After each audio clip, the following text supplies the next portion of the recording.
oowwituudha gaafa maaliif wanni baaburri kun magaalaa keessa jira. Kanaafuu wanni armaayis karaa Jibuutii deeman Jibuutii irraas gamana dhufan dalagaa oowwitu jira jechuudha. Dirreen lawaa baabura kanaan jiraattu dhaabiyaan baabura kanaan jiraattu markaba keenya bar baabura jechuun markaba Itoophiyaati. Asi boolchise hoggaa ammaa fi kaduraanii hoggaa walirra fidde waatu si dhufaa'u የሚሰራ አካል የሚያሰራው አካል ካለ አሁንም መስራት ይችላል። አሁንም እየሰራን ነው። አሁንም ከዚህ ደወሌ ድረስ እየሰራን ነው። waan dhaabbachuu hin qabnetu dhaabbate. Mangistiin teenya ni dandeessi. Nu haaftee akka hiyyeessanitti jiraatu xaabiyaan cuftee akkatti jiraatuun fedha.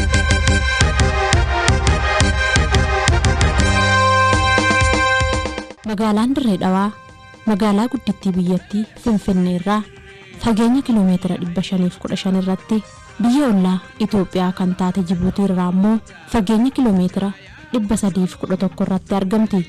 Seenaa bu'uura Dirree Dhawaa ilaalchisee barruuleen garaagaraa akka mul'isanitti Dirree Dhawaan hanga dhuma jaarraa 19ffaatti lafa horsiisee bultoonni iddoo garaagaraatii loon isaanii irratti bobbaasanii dheechifachaa turan akka ta'e ibsa. Lafti magaalaan Dirree Dhawaa irratti ijaaramte bosona keessi isaa bineensota garaagaraatiin guutame ta'uunis ni himama.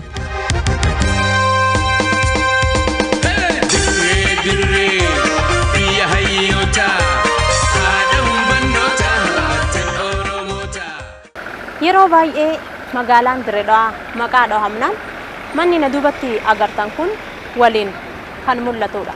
Sababni isaa maali yoo kan jennu ta'e immoo iddoon kun iddoo buufata baabura lafaa Itiyoo Jibuutii ta'uudhaan kan inni tajaajilu waan ta'eef sababni inni jidduu kanatti argamu yookaan immoo namoonni baay'een Dirree Dhawaa dhiheenyaan beekanis ta'e kanneen qaamaan dhufanii hin beekne maqaa Dirree Dhawaatii wajjin suuraa kana jalqaba irratti miidiyaalee irrattis kan mul'atuuf Dirree Dhawaan hundeeffamni isii dhufaatii baaburaatii wajjin akka ta'e seenaarraa ni hubatama.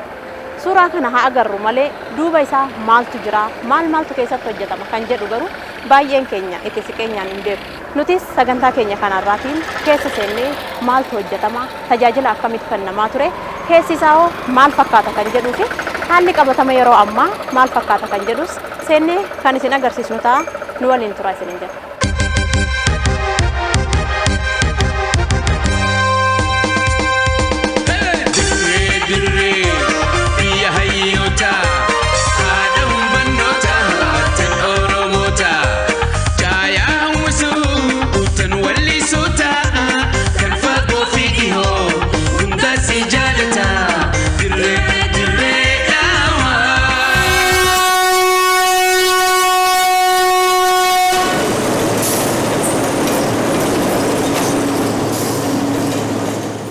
Sababa ijaarsa daandii baaburaatiin Dirree Dhawaatti manneen jireenyaatii fi shaqaxoonni yookaan suuqiiwwan garagaraa ijaaramuu eegalan.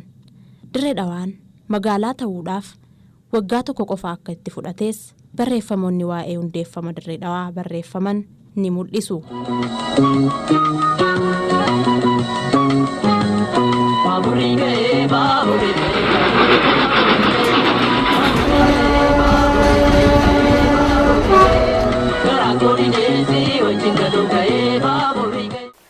Waliigaltee biyyoota lamaan Itoophiyaa fi Faransaay jidduutti bara 1890 daandiin baaburaa Itoophiyaa akka diriirfamu taasifameen bara 1895tti xumuramuudhaan turtii waggaa 5tiin booda baaburri jalqabaa Jibuutiidhaa ka'ee Dirree Dhawaa akka seene seenaarraa hubachuun ni danda'ama.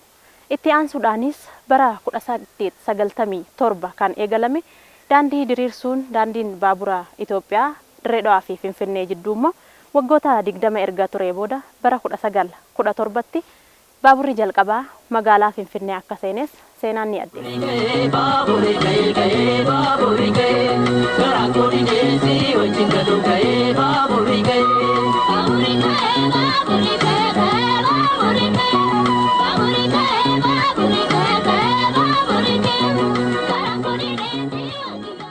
Waggaa 118 irraa dura dhufaatii baabura lafaatiin wal qabatee bara 1895 akka lakkoofsa Itoophiyaatti kan hundooyte Dirree Dhawaan dhaabbileen garagaraa kanneen akka mana barnootaa, hospitaalli, manni maxxansaatii fi wantoonni hedduun keessatti ijaaramuu eegalan.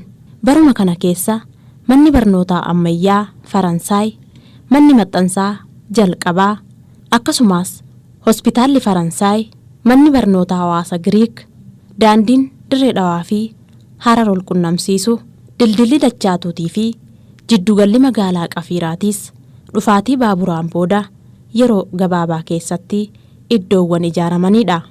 Gandoonni Kaziiraa fi Diippootiis dhufaatuma baaburaatiin wal qabatee gandoota hundeeffamanidha.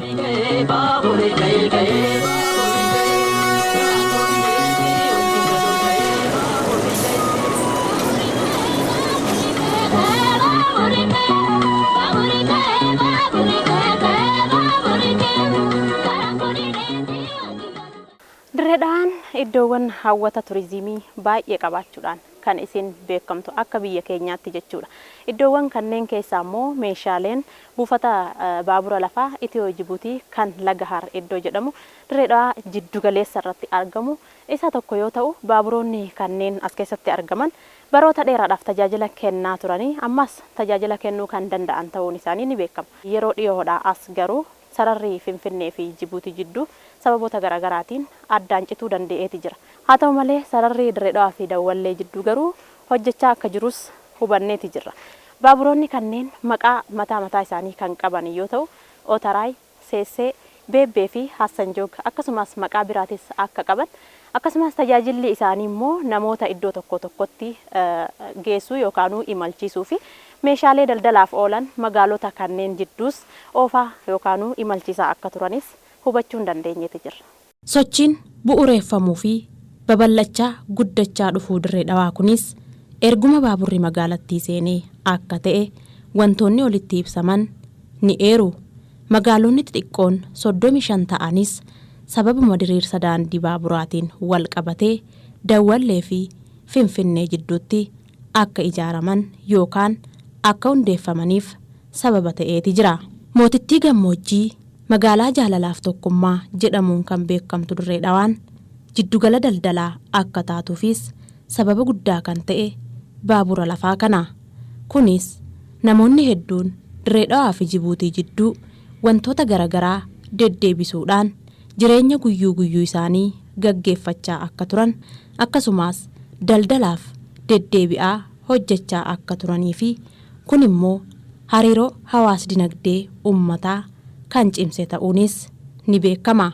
Dirree Dhawaanis iddoo filatamtuu jireenyaa fi hojiidhaaf mijjooytu akka taatuu fi lammiilee biyyaatiif qofa osoo hin ta'in lammiileen biyya alaatiis akka filatanii keessa jiraatanii fi hojjetan kan taasise sochuma baaburaan wal qabate kana ture.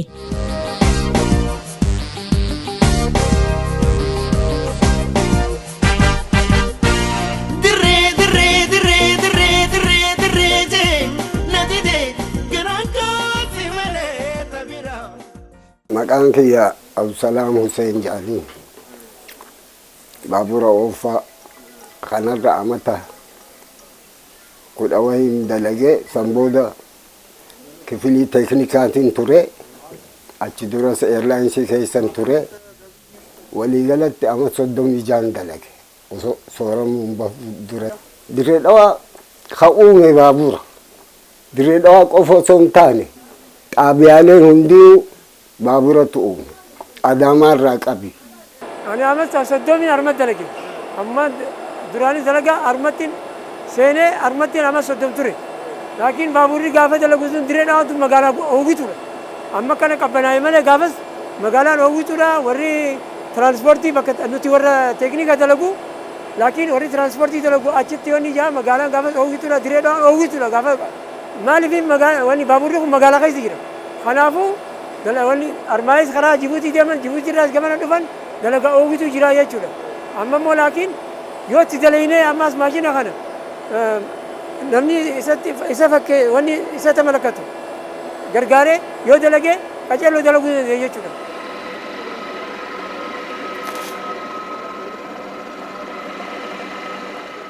Baaburri tokko imalaaf qophii ta'ee imala eegaluu isaatiin dura meeshaaleen inni ittiin socho'u sirriitti ilaalamanii suphaan yoo barbaachises suphaan taasifamuufii qaba. Baaburoonni kanneen imala karaa dheeraa erga imalanii booda rakkoon teeknikaa yoo kan isaan mudatu taate iddoon itti suphamu fagoo geeffamuun osoo hin ta'in mooruma kana keessa workshooppiilee yookaan iddoowwan suphaa meeshaalee garagaraatu argama. Hojiilee as keessatti hojjetaman keessaa gaa inni ijoon iddoo suphaa kana akka waliigala baha biyyattiitti illee iddoo tajaajilaa guddaa akka turee fi yeroo ammaan tanaa garuu hojii hojjechuu qabu sirriitti hojjechaa akka hin jirres ilaalleeti jira. Meeshaaleen kunneen yeroo jalqaba baaburri Dirree Dhawaa seenu waliin kan seenan ta'anis waggoota 115 ol lakkoofsisanis hanga ammaatti garuu badii tokko maletti hojiirra jiraachuun isaanii immoo waan nama ajaa'ibsiisudha. Akkasumas baaburri tokko bahuu isaatiin dura humni isaa hangam takka kan jedhamus ilaalameeti kan inni imala eegalu jechuudha. Maashina koppii maashinii jedhaniini maaliif miila baaburaatti tolche. Wanni kun miila baaburii maali? Miilli baaburaa hedduu isaa nyaatama bakka tanaa nyaatama. Maaliif bakka ittiin tun nyaatamti? Bakka hadiida walakkaa qabee deemu. Ogaa ulfina fe'ee deemu karaa keessa maaliif harma keessatti taphatama miilli isaa. Kanaafuu kanaatu nyaatama. Gizee kana nyaatame sunneetiin sammarjiin weldingii sunirra ilaalla. Achi booda eega weldii goone booda koppii maashinii kanarra finneeti tolchinaaf jechuudha. Ogaa akkana addaateef firikshinii loo ta'a baaburri hama gaarii 30 akkanumatti hirkisa jechuudha xinqii lama. Sammarjiin weldingiidha. Weldingii maaliif ta'e dura ogaa miilli baaburaa bakka waaganii sunirraa bakka lokomotiivirraa ogaa nyaatame achirraa dhufa gama keenya. Ogaa arma dhufee booda bakka ittiin nyaatamtu tun bakkuma tana reefu akkaan sin agarsiisu bakka tana bakka harkii tanaa nyaatama. Kanaafuu harma sammarjiin weldingii rafinneeti guunnee achi booda koppii maashinirra geessineeti tolchina. Eega tolee booda ogaa sarfeesni isaa akkana bareedaa ta'eef akka fedhetti baaburri yoo waagana 30 hirkisuu danda'e ni hirkisa jechuudha. Yookaan yoo harkiin kun nyaatamee wanni ije hadiidaa wajjin malee deemuu hin danda'u jechuudha. Allaattiin Dirree Dhawaa uummalee lafeenyaatti na jaatti. Allaattiin Dirree Dhawaa uummalee lafeenyaatti na jaatti. Magaaleen biyya teenya naamalee hin dubbisi na jaatti.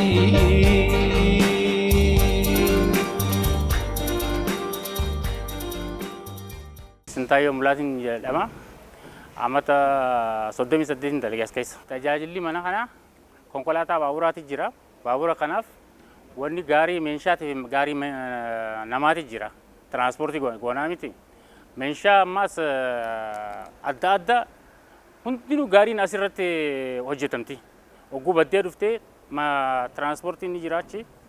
Ogguu baddee meeshaa tanaa kamitti dalagamaa kamiin dalagamne irratti waraqaa maxxansaniiti gamana nu naqanii amma nuti takka takkatti asirratti godhanneeti karaa mirgatti barbaannutti quxrii jira asirratti naqanna.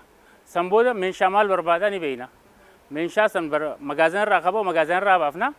Bikka biraatti irraa qabuu humnaas gaarii dulloomtee irraa qabaafnu achirraa baafneeti asirra walitti deemsine karaa tiraanspoortii gallakkifnaaf. Duraan Awaashii gad makiinaan ispeerpaartiisii harma dalagamu ture. Amma eegas booda Jamaal Rogoraa fi Asafaa Malaakoo warri gaaraajii dalagamane Awaashii gad gaafa duraa dalagaan harma dalagamti jechuudha. Maashinoonni harmaa agartuutiin idin ni dalagama. Maashina babbareedaadha. Warri Faransaayii gaafas jijjiireeti macarrashaa teekinooloojiirra ga'anii deeman isaan. Amma idileen ni dalagan laakiin amma dalaytuun harma idileerra dalaytu hin jirtu.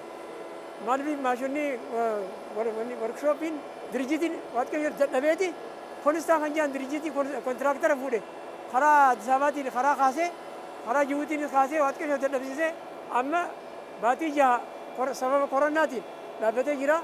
Amma waaqayyo galaanii tokko dildee tokko nurraa balleessee jira. Ayyaana dhufu kana keessatti amma dawwallee ni deemna jechuudha. Waggaa duraa nama 400 fi 500tu harma keessa dalaguu ture.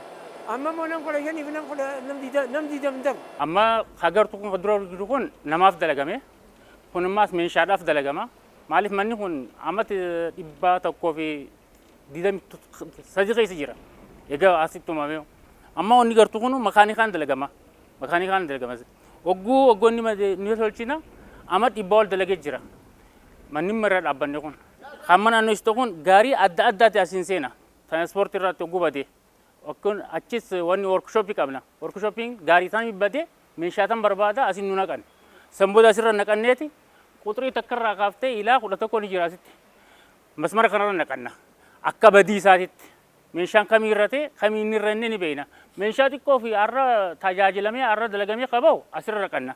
Ka xiqqoo turummaas asirra naqanna. Manni kun wanni gargaaru humna baabura as finneeti asitti haada hiinee baabura finnee haada hiina. Negatiif pozitiif jennee haada afur asitti hiina maashinatti. Asirraa humna isaa hangam takka maashinni kun humna qabaa asii ilaalla.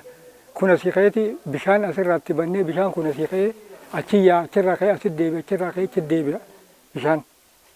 Kanatti humna isaa hangam takka maashinni humna qabaa. Itti baaburri kun dalagamee riivoozana dalagamee dhufa. Hoggaa dhufee asitti humna isaa ilaalama.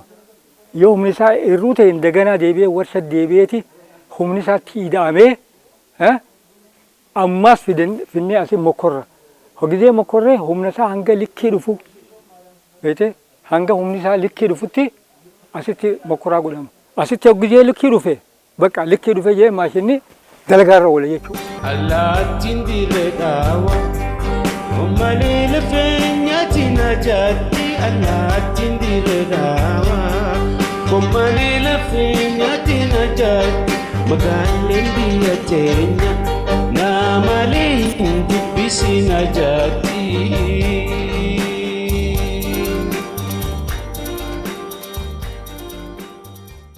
Haala qabatamaa amma jiruun sochiin dur ture sun qabbanaahee kan jiruu fi imalli baaburaa Finfinnee fi Dirree Dhawaa jidduu deemaa ture guutumaan guututti addaan cituu isaatii fi Dirree Dhawaa fi Dawwallee jidduu garuu hojjetamaa akka jiru hubanneeti jirra. Daandiin sarara baaburaa Finfinnee fi Dirree Dhawaa jidduu jiru kun addaan cituun isaa immoo dhiibbaa roga dinagdeef hawaasummaa irratti geessisaa kan jiruu fi gara fuulduraatti irratti xiyyeeffatamee hojjetamuu qaba kan jedhan hojjettoonni buufatichaa turtii waliin taasifne yaada isaanii nuuf qoodaniitii jiru. Gaafa yaadii seene hanga xiqqaaf ni muramee baaburri dhaabbatee karaa gadiitis karaa oliitis dura kabane ana karaa gadiitis dura kabane ana ummanni tadhaltellee manatti naafne ililbee karaa deemuu magaalaa keessa dhabne maali waan faayidaa baaburarraa hanga xiqqoo dhaabbateetti dhaban sanirraa argan.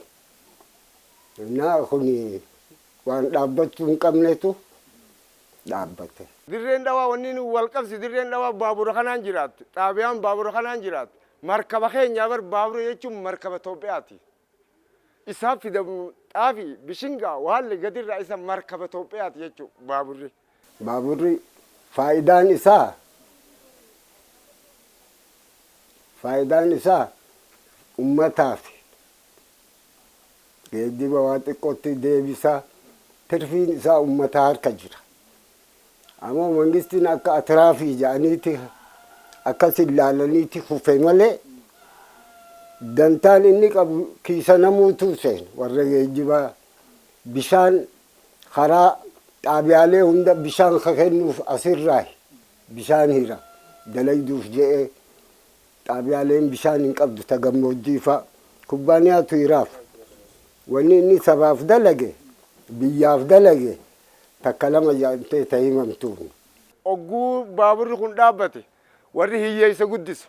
Dhalaan hiyyeessi dhufee Abdurmaa Yuuyyaa aboo ijoollee meeqaan itti guddise wanni kun haadha kiyya abbaa kiyya jedhee warra boo'ee jira asitti. Amma wanni amma irratti hidhachuu fedhu dubbii gabaabdu mangistiin teenya ni dandeessi. Nu haaftee akka hiyyeessan itti jiraatu xaabiyaan cuftee akkatti jiraatuun fedha. Laakiin amma yoo itti dalina ammas nama dalagaa hin qabne kan tekinika qareetu jira magaalaa keessa sunitti dhufee harma baratee yoo waan kanatti dalage qaceelloo dalaguu hin dandeenya jechuudha.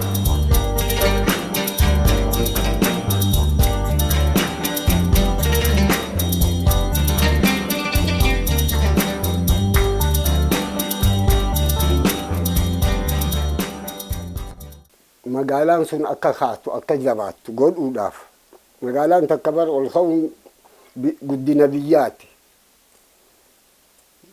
Baaburri kun fufuu itti qaba. Maaliif Amma Chaayinaa sun karaa dhedheeraa deemaa magaalaalee xixiqqoo hin tuqu. Kanaaf jecha kuni mangistiin invest irra goote ummataaf jecha faayidaa ummataatiif jecha akkasitti ilaaltee godhuu qabdi malee tirfii fi deefiin finneemi. Tirfiin ummatarra jira. Fedhii ummataa san guutuu tirፊን መንግስት ሰንተው ቀፋ ከፍተኛ ሀብት አለው በጣም ከፍተኛ ሀብት አለው ይሄን ሀብት ፕሮፐርሊ አልተጠቀመበትም በተለይም የኢትዮጵያ መንግስት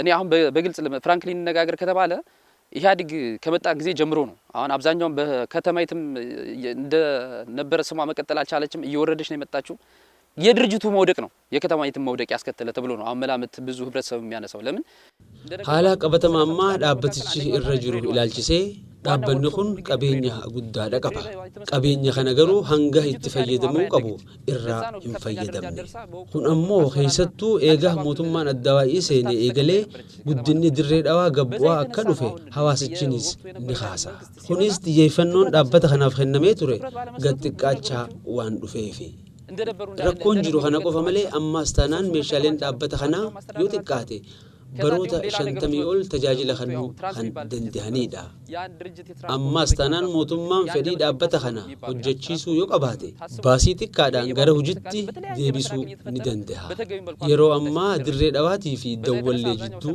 hojjechaati jira ሌላ ተጨማሪ ብዙ ነገር የማይፈልግም የሚያስፈልጉ ማሽኖች ትንሽ ስፔር ፓርቲ ያስፈልጋል እነዛ በቀላሉ ወጪ የሚገቡ ነገር ናቸው ድርጅቱ ራሱ ባለው ነገር እንኳን ማምጣት ይችላል መንግስት ፍላጎቱ ካለው ማለት ነው ይሄን ያለበት ሁኔታና የሚሰራ አካል የሚያሰራው አካል ካለ አሁን መስራት ይችላል አሁንም እየሰራን ነው አሁንም ከዚህ ደወሌ ድረስ እየሰራን ነው sochiin imala baaburaa yaadannoo hedduu qaba hojiilee adda addaa irratti yeroo dheeraaf bobbahanii hojjechaa kan jiran hojjettoonni dhaabbata kanaa tajaajila kennaa turan irratti yaadannoo fi muuxannoo akkasumas mudannoo qaban of duuba deebi'uudhaan nu yaadachiisanii jiru ጊዜ rakkoo keessas dabarsine gaarii keessas dabarsine ጊዜ amma baaburri badee karaarra dhaabbatu ummata naannoo sanii dhufee nu gargaaru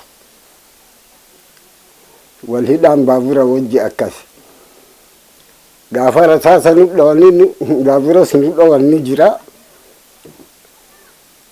ammoo san hunda dabarre yaadannoo baaburaa yaadannoo bareedaadha laakiin nuti karaalee deemnu armaqee spare parts isaa daleena laakiin hoggaan ni dalagu halkanii guyyaa daleena gaafas baaburri otara karaa olii baabura sadii dhufa karaa gadii baabura sadii jira oogisuudha magaalaan tunis amma magaalaan hadiiraan kun qabbanaa'ee jira akka agartu kana as geenye hoggusanii ol baaburri narra dhawame harbii keessa yaadannoo kanuma dirijjitii kanaati gaasii boolchise hoggaa ammaa fi kaduraanii hoggaa walirra fidde waatu si dhufaa'u dalagaa akka dur mi'aa sii yoo agarte ajaa'iba jettaa bara mi'aa dalagaa kanaa yoo agarte hoggaa dura ramsaati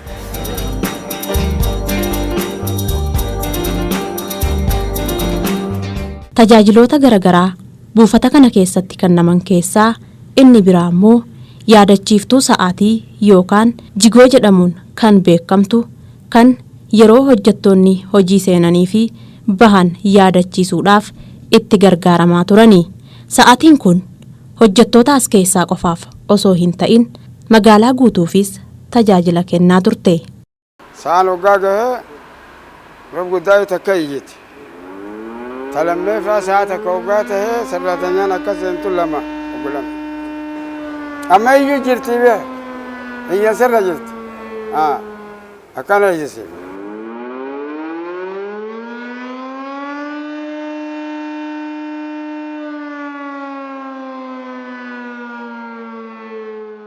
sarratanyaan nama sagal kudhan elektiriik bichaa ka dalagu masmarri hoggaa badee deemanii dalagan masmarri asirraa dhaamsanii achi dhaqanii dalaganii fixanii deebi'anii banan amma kunillee yoo achirraa dhaame hin iyyu dalaguu as dalaguu fedhan achirraa dhaamsanii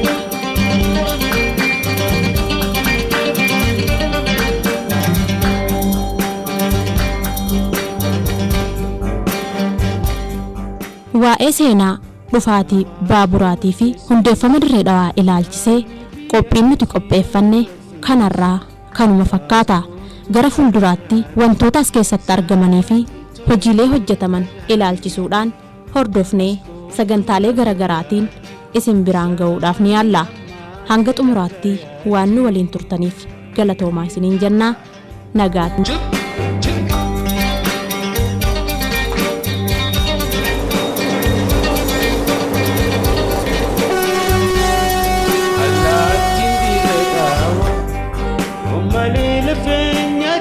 Jati anatin diradawa komani lafinyati najat magalin dia cenya namali bisi najati